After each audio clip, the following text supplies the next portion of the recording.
You know, there's this whole thing happening in the dating movement. Maybe if you're dating right now, you've experienced this, where a lot of people are saying they won't date someone who's under 6 feet. Anybody been the victim of that? Don't raise your hand, we won't see it. You know, so we get into these dating things where people on their profiles like, hey, 6 feet or under, don't even talk to me. Don't even begin to think.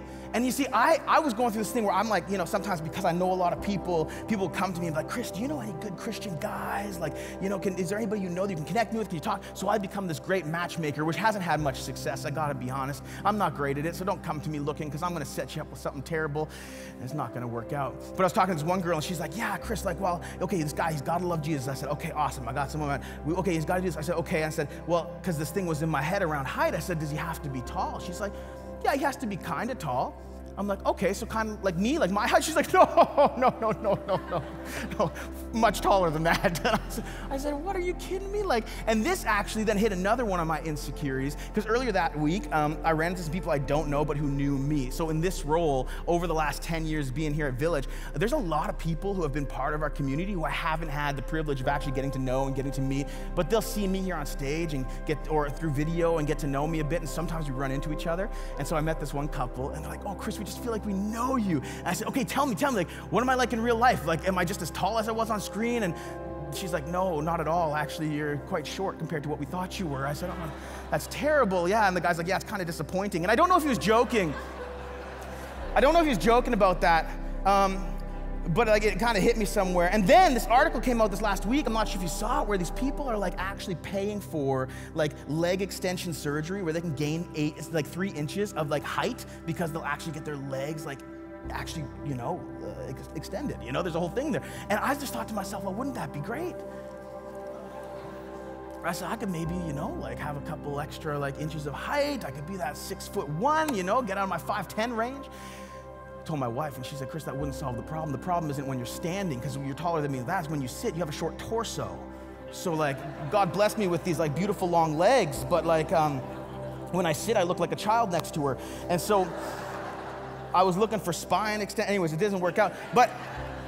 And just as a side note, girls, can we get over that 6 feet thing? Like, I have never seen a sub 6 foot man in an unhappy relationship. I'm just gonna say that. I'm sure it exists. Guys, give it up for the sub 6 out there, okay? Let's get some encouragement. I'm with you. Things can work out. The dream can come true. But technology has this way of actually preaching to us that maybe it will fulfill our greater longings. Maybe there's a solution to the pain. Maybe there's something that can actually extend our life, that can take away the sickness or disease. You think of these different gene therapies where they're actually deciding and finding that they can go in and erase genes from your line and from your heritage so things aren't actually passed on. They're no longer hereditary, and they may be fixed. They're doing constant work and research to develop a way that humankind can be more than humankind is. And this gets wrapped up in the desire to be more that is stitched into the hearts of who we are, even in Adam and Eve. For God knows that when you eat of it, this is verse 5, your eyes will be opened and you will be like God, knowing good and evil.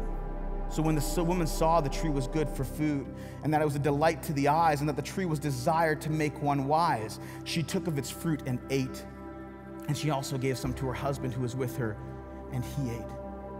There was a desire in them to be more than they are, and isn't that the desire of humanity, even in the midst of knowing how we can create, what we can create, the human possibilities, what we can move towards, to say, can't we create something that's good enough to solve all the problems that are before us? And the problem with something like that is this, is that we actually are broken at such a soul foundational level that surface fixes will never fix the condition of the humankind.